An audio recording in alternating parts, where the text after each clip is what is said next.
1977, George Lucas formed a legacy. The Force is with me, and I am with the Force. Inspired by mythology, his saga has become a passion for many. Feel the Force around you. His legend has become our story. It's true. All are. One of resistance. We are the spark that'll light the fire that'll burn the First Order down. Rebellion. Rebellion is built on hope. And redemption. I am a Jedi, like my father before me. This is Star Wars Reactions. Remember, the Force will be with you, always. Well, hello, everybody, and welcome. Welcome to Star Wars Reactions. We are here, got a great show planned. We are going to have some fun, so let's not delay. My name is Aaron Harrison. Joining me is my co-host, the man with the most, the Ferb to my Phineas, the David Motters. David, what's up, brother? Just ready to react, talking to you, and I really like that Phineas and Ferb reference. I think we might be talking about those guys in a little bit, and looking forward to a random chatter episode with you, my friend. Yes, I am too. That's right. You did catch on, and to what David said, we did do that was a Phineas and Ferb reference, and the only reason that came up is because we started randomly talking Phineas and Ferb before we started recording. Don't know why. Don't even know really what brought it up, but we were talking Phineas and Ferb before we were recording, and it fit. So, but yeah, we are doing a random chatter episode. This is volume 4 of our random chatter series. So if you go back through the last 76 episodes, this is episode 77.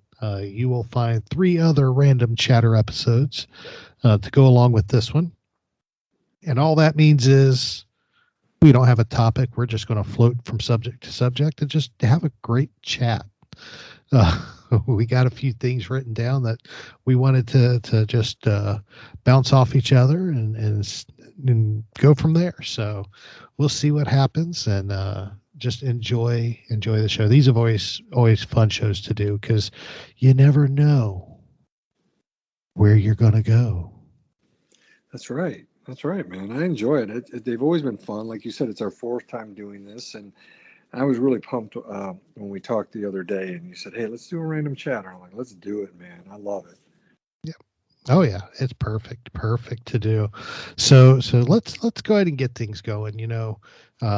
News-wise, there hasn't been a lot of news right now from Star Wars. It's been a little quiet. I know we got the media event going on at Disney for the Galactic Starcruiser. Several of my friends have been out there with their podcast. They were invited to participate, and I'm excited for them. I can't wait to hear what they thought as they've experienced it, to get their straight thoughts, because there have been some mixed reviews about the Galactic Starcruiser Resort, from the cost to the experience and the cost and everything. So I'm interested to see, and they have had some interesting reveals. Apparently there's a exclusive lightsaber you can buy only at the resort if you're staying there. So, that's going to be a hot commodity. I didn't know that. You hadn't seen that? No. Oh, yeah. I knew they had lightsaber training. Now that's out there, and that's been discussed, and they've talked about that being something that you do there during the 2-night stay. I didn't know that there was because you and I tried out and looked at a lot of the lightsabers at Doc Ondar's a den of antiquities there at Galaxy's Edge, but I didn't know they had I guess, what is it, one specific one that is like you can buy on the Halcyon then? Yes. I'm trying to pull it up so I can send it to you. Okay. Galactic Cruiser lightsaber. You were already randomly going off on. I love it. Oh, I know. There it is, right there. Okay. All right. Let me pull this up.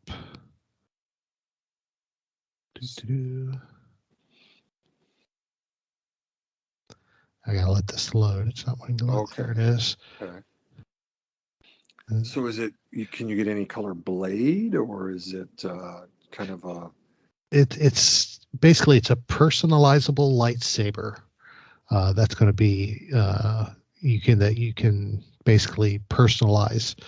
The hilt will be I can't. I'm getting tongue twisted here. Personalizable, but you'll be able to personalize it. You could select a letter in Arabic to add to the lightsaber hilt to help identify it for you. Oh. Interesting. So it'll be interesting. It doesn't say whether you can, what color, if you can change the colors or anything like that. Apparently there's a video out of it, but the picture in and of itself is quite nice. It comes with that same hard box that you would get with like the Legacy sabers at Doc Ondar's. Okay. But the one they have picture, that's a nice hilt. Okay. But it doesn't say price or anything from what I could see. It's probably, like I said, it's going to be exclusive to the resort. So unless you're staying at the resort, you won't be able to get your hands on it. Yeah. Well, we're gonna have to pool our money, Aaron, and somehow get in and buy us some lightsabers. Oh my goodness. If I pulled my money to stay at to pay that much to stay at a resort for 2 nights, I'd have marital issues. I was gonna say, I know. Yeah, it's 6,000 for a family of 4. That's what you have. That's what I have. That just would not to mention the fact that even if I did pay that much for 2 nights for my family of 4, I would be the only member of the family of 4 that would enjoy it. Well, right. Because my family doesn't share my love of a certain saga created by a certain George Lucas. Yeah. I think my son and daughter would. I don't know that my wife would. And that's fine. No, I did not know that about that. I've been trying to watch some of the videos and saw one with Scott Trowbridge today that Kristen Baver had commented on, and just kind of looking at what they're trying to do there. And you kind of getting clips, and you can kind of see some lightsaber training, and it looks like you can be up on the bridge of the starship, the Halcyon, and so on. But just trying to get a feel for it. I saw a video with Matt Martin the other day. He was there, and so I guess you'll never really get the full feel until you're there. But you hope it. I want it to do well. I want, like I said, right? Am I cheering against Star Wars? No. I hope it's a really neat experience. It'd be great if the price comes down in time. If they're able a lot. If it came down a lot. A lot. I've got an 18-year-old who's going to college here in the fall, and a daughter still in high school, and so no, I want to keep my marriage together right now. But no, you want it to do well, and you want it to be cool, and I want Star Wars stuff to be successful and enjoyable, and I've obviously had the good fortune of being at Galaxy's Edge with you, and really enjoyed it, loved being there with you, and want to be there again and hang out and stuff like that. And maybe in time, maybe it would, maybe it won't, maybe it won't come down. Maybe that's, sometimes those things happen, right? Yeah. But at least, I've been there with you. I've seen pretty much everything there. I think the one thing I'd love to do is ride Rise of the Resistance with you there. That's something I would really like to do. I would really like to get on that ride. That's right. I still have not been on it. Yeah. My sister, who hates Star Wars, has been on it. I know that was. But it paid off in the long run because now my niece is hooked on Star Wars. So it was worth the sacrifice. Yeah. But well, if people haven't listened, go back a few episodes and listen to Aaron's story about that. It is just great. Talk about the Force working for Aaron ultimately. That's really good stuff. Yes, the Force moves in mysterious ways. Yeah, yeah, yeah. So, Well, and you know what else too? Talking about kind of like news and the Halcyon, couple things, and maybe kind of to keep the random chatter kind of flowing through here is we know that the Luminous Five were there along with Michael Siglain. They had a High Republic writers meeting or writers summit, and and Kevin Scott was doing some Instagram posts and tweeting. So was Daniel Jose Older, Charles Soule, right? Yep. Justina Ireland, and of course Claudia Gray. It was neat to see those pictures. Neat to see them. They were different places. Kind of before the media got there, it looked like they were at Epcot, and looked like they were in their new restaurant space. Yep.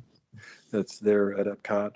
I was thinking about that. They had what is it? The bounty, the collect the bounty, or whatever that was on StarWars.com. Oh yeah. For the book of Boba Fett. Yeah. Or for Yoda, Baby Yoda. Yeah. They promoted it, right? And one of them was you could win a trip to Galaxy's Edge. You had to be able to travel, this month. It was earlier this month, and I remember they announced the winner at the beginning of one of the High Republic shows with Christina Ariel, and it was a woman from Texas won it, and had a trip. I haven't heard anything about it. Didn't hear any of the writers talk about it, but that person was able to go to a 2-night stay on the Star Cruiser, and also have a meeting with all 5 of them. I would have loved to have sat down and talked with all 5 of those authors. I've really enjoyed what they've done so far, but that was occurring there as well. So those writers were there. Gosh, I wish I was walking around Epcot or knew what days they were at different, parks and stuff like that to run into them, say hi, get a picture with them and stuff like that. But I don't know. I don't know that a lot of people walking around knew who they were, tons of people are at Epcot. You and I've been there, and Magic Kingdom, all that. And, unless you really have an eye for them, you might not know that. And plus, they kind of posted stuff after they're there, like Charles Soule, they were at Epcot, and the next day he posted it. Well, they're not there at Epcot that day, so that's probably smart to do that. But that would have been cool to do, man, to see those guys walking around. But they were there, and I'm sure they got to go in the Galactic Starcruiser as well. But I guess it was a big writer's summit to plan more of the High Republic. And that was one of our talking points I put in there. Yeah. You done any reading in that? I mean, we talked a little bit about it briefly in some other episodes, but I am currently reading The Fallen Star. So I'm at about halfway through that, nice. which has been awesome. The Midnight Horizon is queued up next. But I tell you, these stories have just been so good. It's there have been, there's some stories you get into, and I understand these stories aren't for everybody. That's just the way it is. Some people are like them, some people don't. But these actually, there's every single one of these I have read, or in my case, listened to through Audible. These have been stories I've turned on, and I haven't wanted to turn them off. Right. They have just gone so well, and they're so well written. They're drawing in. It has just been, it's been an experience. Truly, it's been an experience. And the way these stories all intertwine, and they are so continuous and flowing, and it doesn't, and I love the fact that honestly, these don't feel like they've been written by different authors. It is pretty wild how they've been able to do it. Yeah. I mean, I do think, and you and I've talked a bit about persons who read a lot of the what's considered legends now, the EU back in the day, and how I saw some people say, well, why are we doing High Republic? I mean, don't we have, Knights of the Old Republic, and don't we have characters back at that time? And I get that, and I know for me, I did start with Light of the Jedi by Charles Soule last year, um, and did the young adult and the middle grade novel, and then in the summer last year did The Rising Storm by Kevin Scott, which, like you said, I've done all these on That was Audible. so good. Oh man, the guy's just killing me. Oh my gosh. And right, and so enjoyed that, and then I did the middle grade novel and the a young reader one, and then this one I did Fallen Star in January. It's kind of hard. My son was finishing up his basketball season, so but like Aaron said, I didn't want to turn it off when I was listening, because I love Charles Soule, I love Kevin Scott's work, and then Claudia Gray on Fallen Star. I mean, she had me riveted. I did finish it right at the did I finish it end of January, beginning of February? Because then I jumped into Justina Ireland's young reader, the Mission to Disaster, Okay. and it was pretty good. She had done the Test of Courage, featuring Vernestra Rowe and Emery Quinteros, and I was struggling with this one a little bit, but it really finished strong, and I enjoyed it. And then, like you were mentioning, Midnight Horizon by Daniel Jose Older, I am halfway through that as of last night, and getting a kick out of it. I also have done the comics, so that has been an interesting thing as well, because it's interesting. There's been the two main comic series, as you know, Aaron, the Marvel High Republic by Kevin Scott, and then the High Republic Adventures by Daniel Jose Older. And it's interesting to read the comics when they come out, when these novels, these books have come out, and how, just like you said, they've tied together. And then I get visuals, of different things in different books and stuff like that. And so I think about the job that they've done. This is where I think his name is Robert Simpson. He's the senior editor there. I've seen him on the Star Wars show before, and some stuff with Kristen Baver. But I tell you, him and some of these other people have really done a really nice job. There's, talking about the Halcyon, there's the Halcyon Legacy comic that is just starting right now, 5-issue run. Yeah. Kind of giving the history of the Galactic Starcruiser throughout time, and there was Trail of Shadows, which just wrapped up by Daniel Jose Older. That was pretty interesting. And yesterday, the last Star Wars Adventures, High Republic Adventures, because IDW lost the license, that wrapped up. But I think Daniel Jose Older, he'll keep those characters from the High Republic going. Perhaps with Dark Horse, it sounds like. But there's going to be a bit of a break here, with these books here, right, buddy? I know the comic. I think it's next week. The 2-part Charles Soule Eye of the Storm comics, which tells the story of Mark Yanro. Yeah. That'll wrap, and even Michael Seglain, the guy behind all this, said I would finish with that, and then it's not until the fall that they'll start up High Republic stuff again. So it's actually kind of a good break. I need a bit of a break. I've really devoured a lot of this material, but and then of course you in previous episodes have talked about books that are coming out, so they're going to kind of really focus on Obi-Wan here coming out, with a comic series and book and stuff.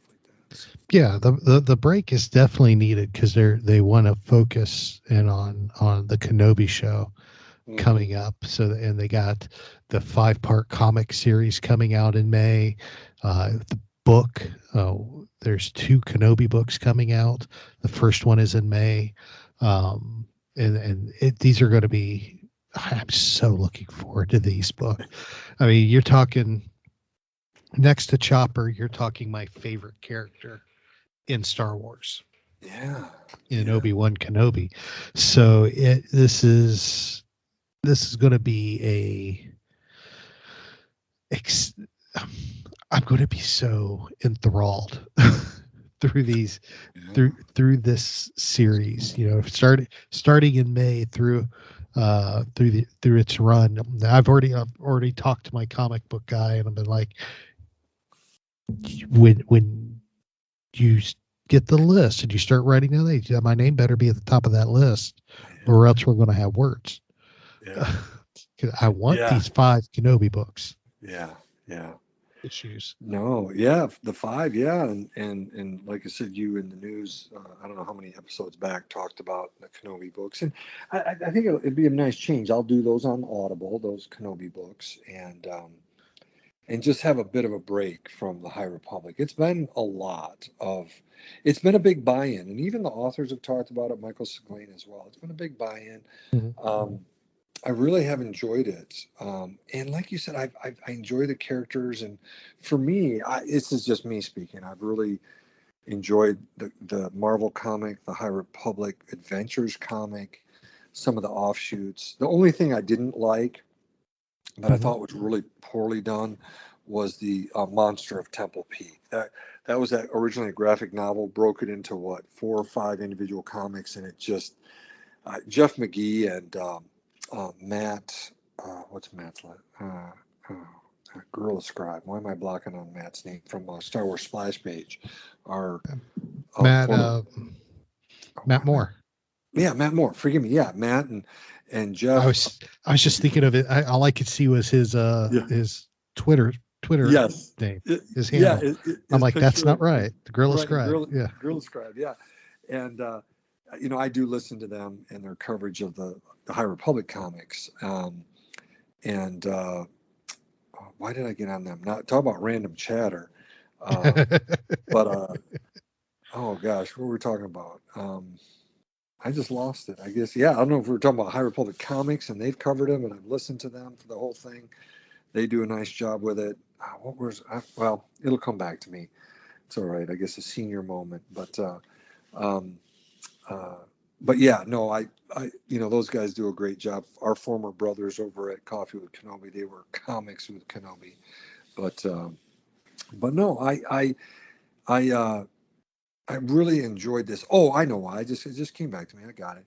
They did a review, and they just did not understand why they split the Monster of Temple Peak into 4. It was just wonky. But that was really the only thing that wasn't that good. I even enjoyed The Edge of Balance, which was a manga. Another one's coming out, I think, in May. Okay. This one was done Justina Ireland and another author, but this I think will be volume 2, and will be Daniel Jose Older and someone else. But that was pretty cool as well. A little bit different style for me. But I personally have really enjoyed the High Republic and have liked the characters and so on. But I do, like you said, buddy, I understand that it's not, everyone's cup of tea, and that's fine. Yeah, definitely. It's not. And but it is good. If you can get into it and read them, I mean, you will enjoy it. I love, so the highlight of my reading the last year was reading these High Republic books. They've just been so good. And just to note the facts that the 2 Kenobi books are coming out on May 10th, which is Brotherhood, which is the Anakin and Obi-Wan story from the Clone Wars. Okay. And then Padawan Brotherhood's by Michael Chen. Mike Chen. Then the other one, Padawan by Kirsten White, talks about when he was Obi-Wan as a Padawan. Comes out July 26th, all of this year. Okay. And there's a third coming out June 7th, Stories of Jedi and Sith, which is basically a short story book, kind of like the I just blanked on the name. With what, buddy? The name From a Certain Point of View. I was looking on my bookshelf trying to find it. From a Certain Point of View, how they have those short stories. Oh, definitely. Yes. That it's going to be like the certain point of view, but it's going to be short stories talking about Jedi and Sith. And there is going to be one about Obi-Wan in there. Vader, Luke, Obi, Asajj, and more. Okay. So that's coming out in June 7th. And all three of those come out this year. So yeah, it's not a surprise that they're kind of putting the High Republic on a brief hiatus to promote not only these books and the Obi-Wan comics, but all of those in regard to promoting the Obi-Wan Kenobi series, which is going to be hitting Disney Plus. Yeah. I and I heard some other people talking about how when you think about The Mandalorian and you think about the Book of Boba Fett, but when you think about Obi-Wan Kenobi and Ewan McGregor, I mean, he is big time A-list actor and bigger than anybody in Book of Boba Fett, bigger than anybody in The Mandalorian, right? I mean, he just is. And, so this is here's the swinging for the fences. This is big time. And, and again, I'm rooting for it. I hope it goes well. And I guess have we been told, is it 6 episodes? We haven't gotten any confirmation on that. Okay. So, but yes, I've heard it's 6 is what I'm hearing, but that none of that's official. So yeah. Well, but funny story about Ewan McGregor. I don't know if you've seen this, but he did an interview several years ago with a British talk show on a British talk show, and he's talking about how he was asked about people recognizing him as Obi-Wan, and he goes, because he at the time he didn't have his beard, and he's like, yeah, it still happens, believe it or not. And he goes, I was driving. He goes, a couple weeks ago I was driving, and some punk kid just came flying by me, cut me off, and was flying down the road. And he goes, I got mad. And he's like, he get up there, and I roll down the window, and I'm yelling at him, and all of a sudden I see the kid's face just drop, and it hit me. He realizes I'm Obi-Wan Kenobi. Losing his cool. He goes, and the kid was like, all of a sudden goes, "You're Obi-Wan Kenobi." He goes, "How you doing?" And I drove off. Imagine being a red light being yelled at by Ewan McGregor. Be like, Obi-Wan, shoot me out. I feel like Anakin. Oh my gosh. Oh Lord. But yes. That's good. That's good. I'm looking forward to this and seeing what this looks like. Do they stay on planet Tatooine? Do they go elsewhere? I think they will. Yeah, I mean, he's incredible. I'd love to meet some of these people, but I don't know. Who knows? Yeah. One day. Who knows what's in the cards? Always in motion. The future is. That's right. Can you imagine meeting George, Mark Hamill, Harrison Ford, some of these people? Oh my gosh. Oh yeah, that would be. I came close to meeting Mark. I came so close. Yeah. When he was at Star Wars Weekends. Oh yeah. Because I've told you that story, haven't I? When we were trying to. He was signing. He wasn't supposed to be signing. He wasn't. Right. He was specifically told no signing. We're not doing any signings. And I was with a family that I had met during Star Wars Weekends, and it was Cody, his wife, and their daughter, and we had been hanging out, and he's like, he's good at getting autographs from people who normally don't. He goes sporting events and stuff. He knows where to go, how to do it. He's like, stick with me, we'll get Mark. I'm like, okay. And they did the the parade, the car parade, the motorcade. Yes. Up down the main drag. They got to where the hat used to be. Yep. And where the stage was set up. They did the stage show. And when he was coming off the stage, he had his daughter right up front, little Izzy, right up front, holding a copy of Return of the Jedi. And he's coming off stage and he's waving. And she just starts gargling, Mark. And everybody's yelling, but somehow she caught his eye. And you could see his heart just drop. All right. Because instead of going to the car, he starts walking toward her. Yeah. And he's just talking. And you could tell he's talking to her. And he's like, oh, darling, hi, how you doing? You know, we're not supposed to be, they don't want me signing anything. I'm not supposed to be signing anything. They don't want me. And you could see him coming and he was going to do it. Right. You could see it happening. And Cody reaches over and kind of taps me on the arm. He's like, get ready. And he's coming over and we're getting there and she's just talking to him and he's talking back. And then all of a sudden, out of the blue, Disney cast member steps between her and him and kind of pushes him off toward the car. I've seen video of that. Yes. We were like, are you kidding? We were so close. Yeah.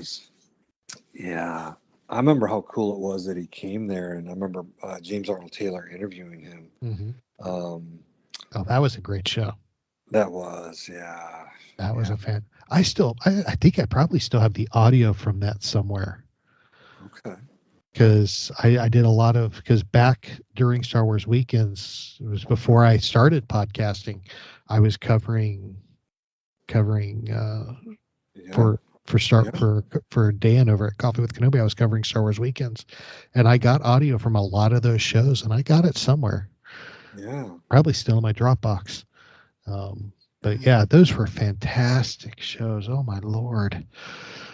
He had a lot of good interviews, and that was something that, you know, again, we talk about California getting lots of stuff.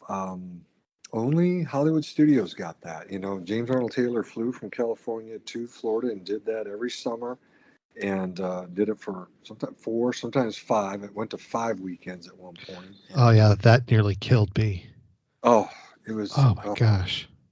It was a lot. And you didn't want to miss any of it. And I, you know, like I said, you and I've told the stories of, you know, meeting Ashley Eckstein and meeting, you know, Vanessa Marshall, all these, you know, voice actors and actors. It really was something special that really got us close to a lot of these people. I remember one time around Echo Lake there. That's where, if people have ever been to Hollywood studios or I've seen pictures, there's that dinosaur. In fact, Kevin Scott, right? And I think Charles Soule took a picture of the dinosaur there in Echo Lake. But they used to have, and I've obviously, you know, I've seen pictures of you, Aaron, and I've been there as well, getting autographs, where they had set up the actors and actresses around Echo Lake. And sometimes those people were just, actors and actresses were just sweating so bad because it's really hot in May in Florida here. And I remember one time, you know, I was standing there. It was one of those years where I stood there and I'm like, you know, 5 feet from John Ratzenberger. I'm just, you know, I wasn't in line, but you could walk by, I could see him and just heard him talking, you know, to people. And that was really cool. Another, it was that same year, Billy D. Williams, just standing right there, doing pictures and autographs and seeing him up close. That was great, you know. But eventually they moved that inside where it was air conditioned, not only to help the actors and actresses, but definitely helped me and my kids when we were trying to get autographs, to getting some air conditioning. But lots of great memories of getting up really close to a lot of these, like I said, actors and actresses, and seeing them and meeting them. And, you know, that I feel, you know, that was such a neat time. And I don't know that they'll ever do that again. I think it's going to be more. Well, unfortunately, I don't know, you got the Galactic Starcruiser. That's quite a Star Wars experience, but you're not unless I don't know. Do they morph it in time? Do they bring Star Wars actors and actresses, to the Galactic Starcruiser? I don't know. I don't know that would happen, but I don't know. Only time will tell. But you and I got to meet you through that too, and Yeah. That was so neat to be able to do that, and so very thankful for Star Wars weekends being here on the East Coast, and lots of great memories. That's a lot of good random chatter right there. Yeah. See, Star Wars Weekends was incredible. It's some of my fondest memories of being a Star Wars fan are because of Star Wars Weekends. Yeah. Because not only is that what brought me back into the fandom after being kind of off on the side doing other things, that's what really rekindled my passion for Star Wars. But it also introduced me to you. It gave me experiences that I never knew were possible, as in meeting people, as in getting involved in podcasting. All of that was a direct result of Star Wars Weekends. And you were talking about the spot around Echo Lake. My favorite spot was outside of the Backlot Express restaurant, just out the side door between there and the bunker next to Star Tours. Right. That was my favorite spot.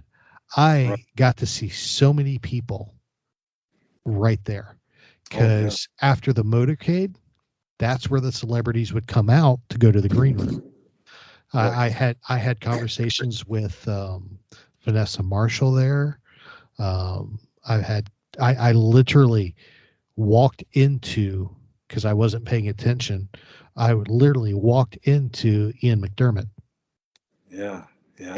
And just walked right into the Emperor, not even realizing what I was doing, because I was, I had the recorder and I was recording some just background dialogue. Yeah. And she walked right into Ian McDermott and was like, oh, and he was like, oh, my bad.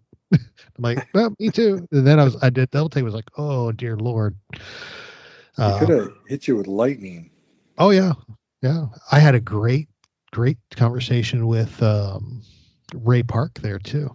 In that corner, and James Arnold Taylor there as well. I mean, there was just so much.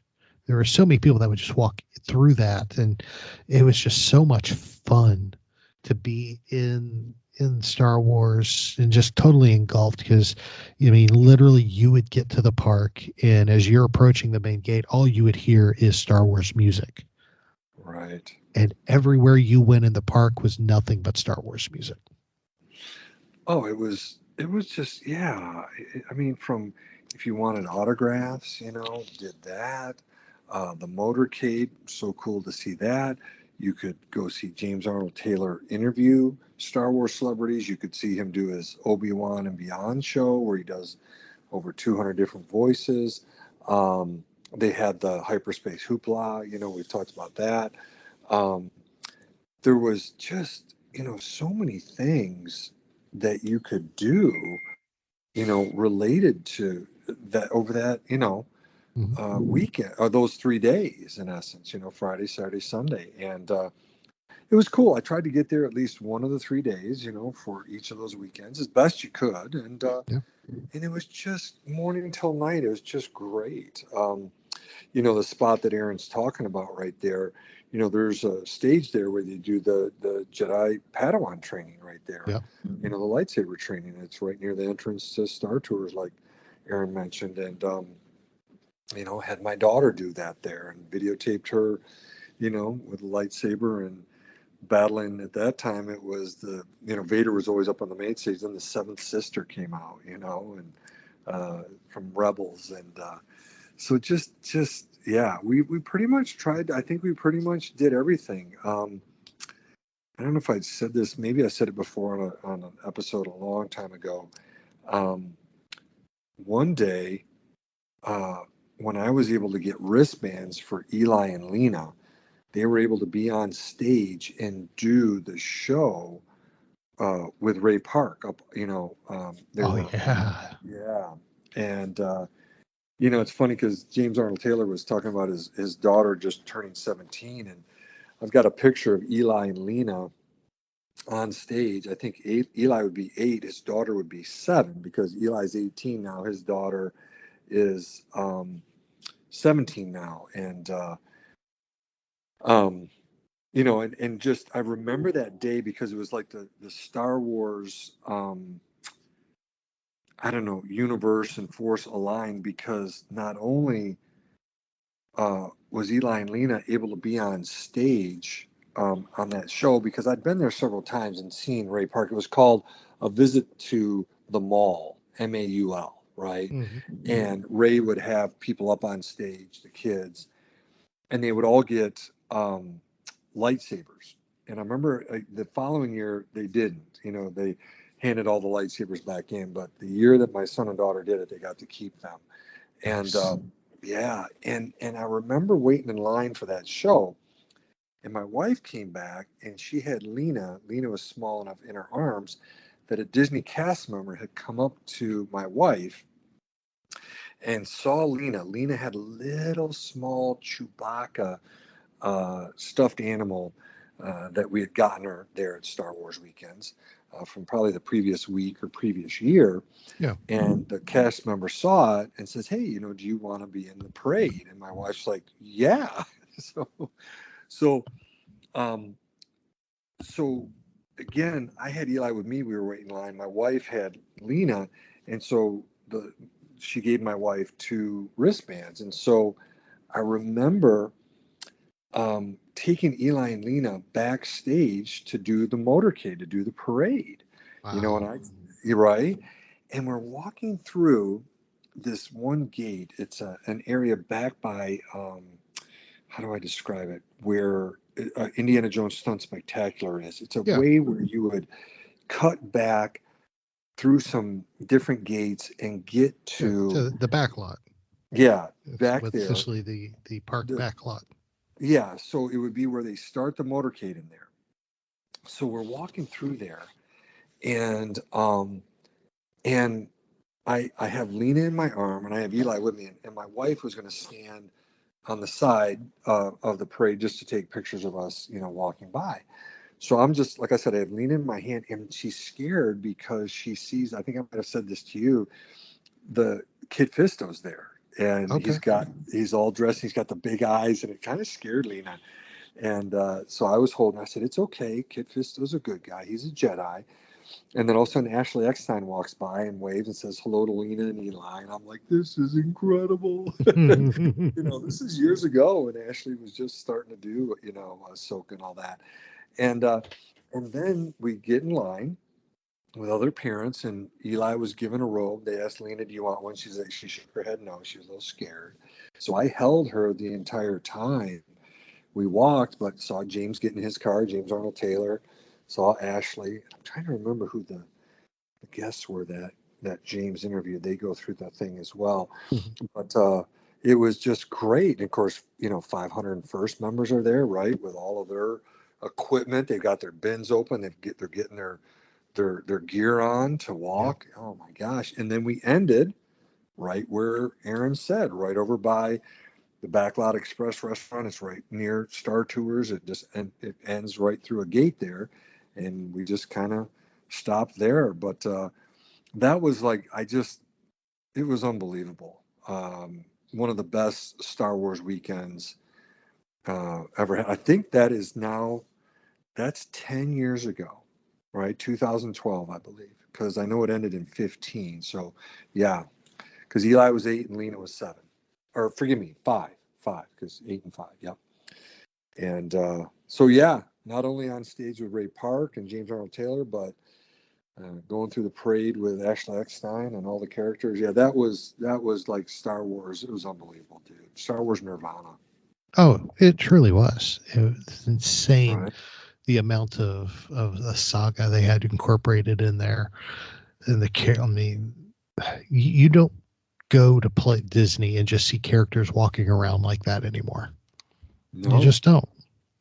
And they had people walking around everywhere, dressed up like. I saw Boba Fett walking around. There was a spot where Vader was at all the time. There was Jedi walking around. Stormtroopers were everywhere. It was awesome. Yeah. It was unmatchable. So. Yeah, and like I said, I just, and I have so many more stories, and I kind of want to share some more next week related to Rebels, and we've talked about some of those before, but the Rebels voice actors and stuff like that. So, but yeah, so many years doing that, and honestly, I wish I would have done so many more years. But just incredible what that was, and let me say this: park admission covered all of it. Yes. You when I remember the morning, 4 a.m, meeting Aaron, we were, hey, wait, are you in line? I'm in line. Are you in line? And we're outside of Hollywood Studios at, like I said, 4 a.m, 4:35, and that was on a good day. That was right, yeah, on a good day, right? And here's the Warwick Davis. I was there at 2 a.m. Yes. I mean, sometimes, for Ray Park or Jeremy Bullock. Sometimes I remember seeing the line, and you're like, nope, that's not going to work. There's no way you're going to get the autograph. But certain lines you could look at, and I'll say this, when Aaron and I were in line many of those mornings, guess what? They didn't charge an extra fee for those autographs. Nope. You had to get there early, but first come, first serve. First come, first serve. But you had to have a park ticket. Of course, Aaron and I had that, but that wasn't an extra charge. Going to see James Arnold Taylor's show was not an extra charge. It's all there. It's all there.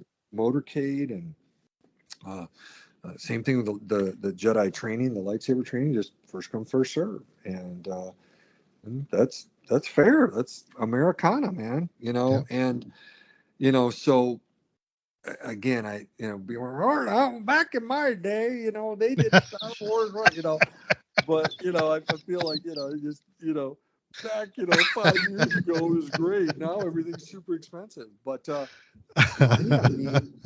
right, Aaron and I are telling you the truth. The park ticket, everything we're saying, none of it was extra. No upcharge. It's just first come, first serve. And same thing for James's show. If you got there early in wait line, you got in, got good seats, and you could see everybody up close. I remember sitting right behind Daniel Logan one time, him and some of the people with him, just seeing all these people up close. It was just a special time, and it's fun to talk with you about it. And like you said, it really brought podcasting, meeting Dan Zier, through it, and really developing a lot of friendships along the way. But it was really cool to just be sitting in the crowd with Star Wars fans there at the Premiere Theater, which is, of course, now gone. But I don't know. I guess maybe Rise of the Resistance is sitting on top of where that was, if I can visualize it properly. I kind of have a visual of what, when I'm inside of Galaxy's Edge, I can kind of visualize what it was beforehand, because Aaron and I have been there enough. But yeah, no, I'm so glad Galaxy's Edge is there now. But I do miss Star Wars weekends. I think we all do. Yeah. We all do. And of course, as David slightly alluded to, next week, our episodes for episode 78, we are going to be talking exclusively about Star Wars Rebels, because it will be that episode will be released for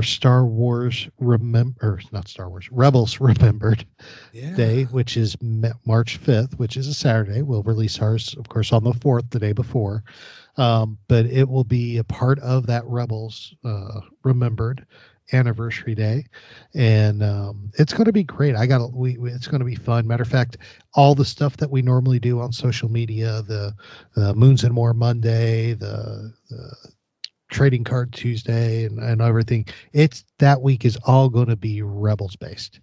I got it's all ready to go. I'm so excited because we're covering spending a week on literally my favorite part of the saga. So my favorite series with Rebels. So, all right. Yeah, let's go ahead and just start wrapping things up here, David, because we've had a great random chatter episode and everything. Any final comments or anything before we go and close things out? No, I think that's it. I really like what we covered there. Just got really, random and went around and talked about High Republic and got over to Star Wars weekends. Of course, you helped me know, and I just looked at it here. It finally came through, the picture of that exclusive lightsaber. Oh my gosh, it's cool looking. Yes, it is, isn't it? Oh my goodness. So thank you for sending that over. But no, I love just doing a random chatter with you, my friend. It's always fun. Yes, it is. It always is. And do you have a psychology corner for us tonight? Oh, I do, my friend. All right, well, take it away. Okay. Well, yeah, I know. I'm already jumping in. You got to forgive me, brother. So, yeah, I mean, over the last several weeks, I like doing a series of things, and I really did like doing the stages of change theory.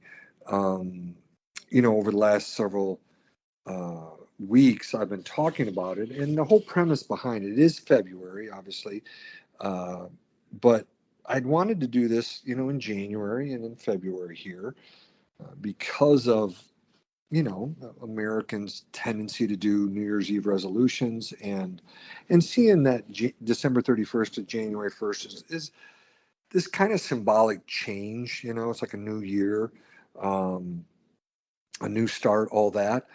And I just thought I would, again, try to make our listeners good psychologists with this subject and sharing and talking about the stages of change theory. And I have always appreciated this theory because when people have come into my office, one of the things that's interesting is, are they ready to change? They can come in and talk to me. They can go in and talk to any man or woman who's a psychologist or social worker or any type of therapist.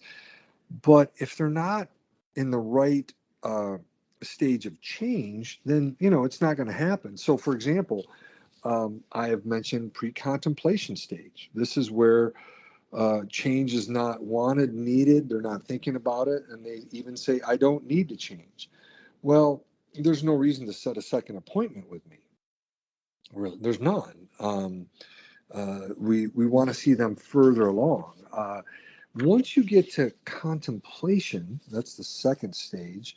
That's where I might change. This is where we can start talking about doing some therapy, but that's still not going to do it. Okay. But at least, you can figure out if they're there. Sometimes they're there because their spouse wants them there, mom or dad want them there.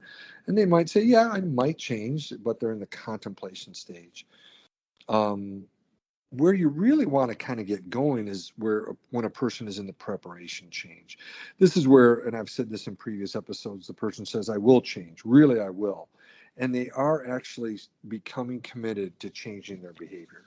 It's when you really can start to get working. Last week, I talked about stage 4, which is action. This is where the person says, I have started to change. And typically what happens here is that they have been in the change process for about 6 months, at least 6 months, and we start to see it getting locked in. A new behavior pattern is forming. The 5th stage that I wanted to talk about tonight is maintenance, okay? Now, this is where the person says, I have changed, okay? And what we see is that the pattern of behavior has been for anywhere from 6 months or more, up to a year, 2 years, 3 years, 4 years, 5 years.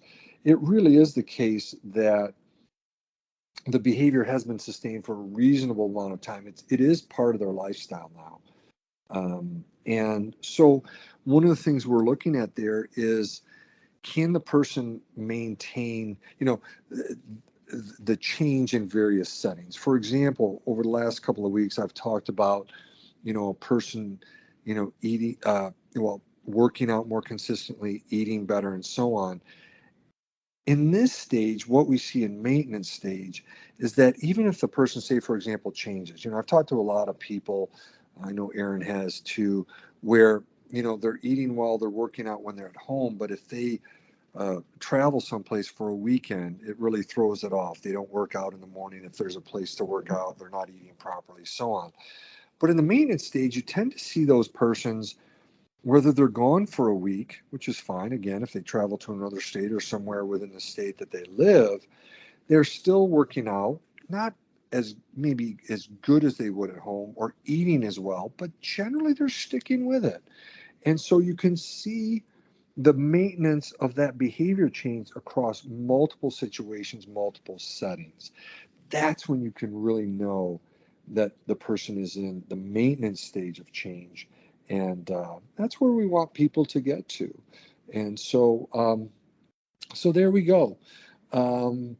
There is one more stage, and I will cover that next week when we do talk about Rebels. And then I'll just do an overall summary of these 6 stages and put a capper on it. And then, find something else to talk about from a psychological perspective for our listeners. And so there you go, my brother.